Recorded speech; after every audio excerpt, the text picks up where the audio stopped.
Trap is going to be here in the top right as a SC2 Protoss. We've got Solar down here as a StarCraft 1 Zerg. And we have seen... look, I don't know if it's going to be the case this time around. It does seem like StarCraft 2 Protoss is a little bit tricky for the StarCraft 1 Zerg to deal with. StarCraft 1 Zerg, they get a lot of liberty on the map in the matchup from StarCraft 1. And it does feel like with some of the weird upgrades, the StarCraft 1 Zergs haven't really figured out their footing yet.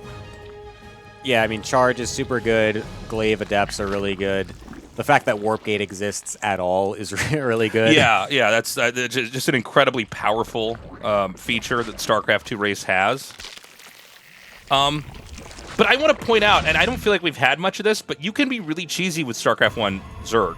I feel like we haven't seen people try that, really. We saw Jaedong do like something maybe overly technical, like try to fake out a Hydra bust and just macro up. Yeah. Jaedong basically ran that game like it was a pro StarCraft 1 match. Yeah. And then he just completely died to like, Zealots coming out and... Herp I make charge lots. Yeah. Charge lots faster than slow lots. Came out and just did that. But like I've said, there's like 2-hatch Muta, 2-hatch Hydra busts. So I don't know. It looks like we're not going to have that in this game either, but I'm just throwing that out there. It's not like StarCraft 1 Zerg can't do stuff. I wonder if Trap's going to try to play like an actual full-on macro game, like go his normal Oracle. He's getting the Stargate for now, so it looks like he will. I'm curious what Oracle interactions will look like in this version of the game, considering there's no Queens, but there will be fast Hydras. So it's not like there's going to be... I mean, maybe there will be. Maybe Solar will do this, where he'll just kind of sit a couple Hydras in each base. Also, it's kind of harder to get spores, right? Because you have to do creep colonies and then Sunkens, or whatever spores. It's not that much harder, but there is an extra step. Yeah, so I'm just curious what this Oracle defense could look like here if Trap just goes for a 2 or 3 Oracle play and then just kind of starts to one-tap drones, and you got a bunch of slow Hydras trying to chase them down, essentially, with not as much range as a Queen normally would. Right. So, I was just thinking, I saw somebody in the chat talking about Warcraft 3. I'm just imagining now we're going to have the Warcraft 3 versus StarCraft 2 mod. I saw someone else mentioning this. So funny. Surely it's going to happen eventually, looks like the Blade right? Master's very good against these Zerglings. Just item shops that only the Warcraft 3 heroes can get. It's crazy. Oh, a double Adept as well. Actually, this could be a little annoying to deal with at the same time. Yeah, there really are just a lot of tools that Protoss can use to knock on an old meme there that it seems like Zerg Brood War can't really deal with too much. Like having to deal with these early shades, even without glaives or just even without a large amount of them, it's still really tricky to deal with. Getting 2 of them shaded right into the natural, we'll get 2 quick drones right now. I wonder, are Hydras light even? Do they have any armor tags in this mod? I wonder if Adepts deal extra damage. To be honest with StarCraft, I was never good at memorizing armor tags. I just knew like what killed what quickly, Well, let's see, the Oracle on this Hydra is still pretty decent, so that's going to get killed off pretty quickly. Luckily, the drones did get pulled away for now, so it's not going to go too much. But, I mean, the Adept is still alive, so that thing's what's actually been killing the drones. 6 in total, and now we're going to go over to the natural. We'll be able to get a couple here. Oop, gets into the gas, so we'll save that for now until he just goes back anyways. And look, the Hydra damage is so...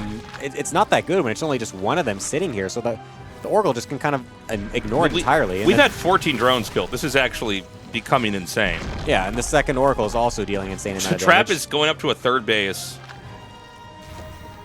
It's so funny. Gosh, this matchup looks so different. StarCraft 1, it's like such a slog to get your 3rd base up in PvZ, but, you get so many workers with this, you can kind of just...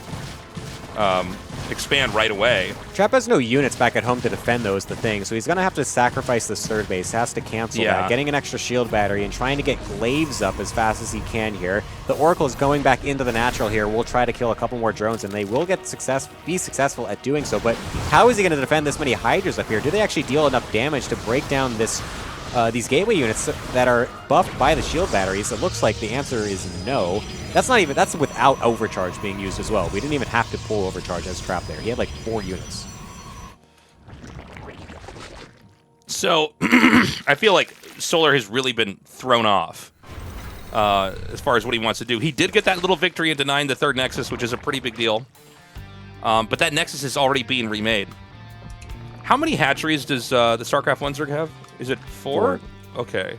So you need more than that. But I think he can't, you want to be up to 5 or even 6. Again, we don't know exactly what the meta is with each of these races, but I can just tell you it feels like the StarCraft 1 Zerg is really behind. Yeah. I mean, the Oracles seemingly have no contest right here. Unfortunately, kind of runs into a pack of Hydras, but it doesn't matter because they don't deal enough damage to them to actually punish it. And the range is so low as well that it means that they can't really get the exiting shots as well. Now the Adepts coming in with Glaives will get on top of the Hydras, getting right into the third base here yet again. Trap is not relenting here, just completely throwing everything he can into Solar's face and just wants to snowball this to a fast victory. Yeah. And again, Solar really up against the ropes here. You know, these Hydras are actually maybe not that good against the Adepts. And you know, you can really see positionally the Adepts can like exploit the positions if they're stronger. So he's going to be trying to use the surface area back here. Look at this. He's going to shade right by it and go into the main and just start killing workers. Oh, my God. Pairs up with the Oracles. Actually says no. Just realizes he's winning the fight at the natural anyway, killing off all the Hydras. Seems like Adept Oracle is extremely difficult to deal with as a StarCraft 1 Zerg, and Trap will take that victory. That was all around really impressive game there from Trap. Yeah, I mean, that's kind of what I was talking about, too. I was expecting it to be kind of awkward to deal with those Oracles, because the big thing that is, like, the reason why Oracles sometimes are defended pretty easily in StarCraft 2 is just the range of the Queen is so long. But Hydras don't have the insane Queen range to be able to actually keep them at bay. Right. So they can just keep diving in and going in between and, like, finding the little cracks in the defense of where the Hydras actually are. I mean, the Queen's range is absurdly long, but then when you see a game like that, you go, oh, that's kind of why it is that long range. Otherwise, Oracles can just abuse you.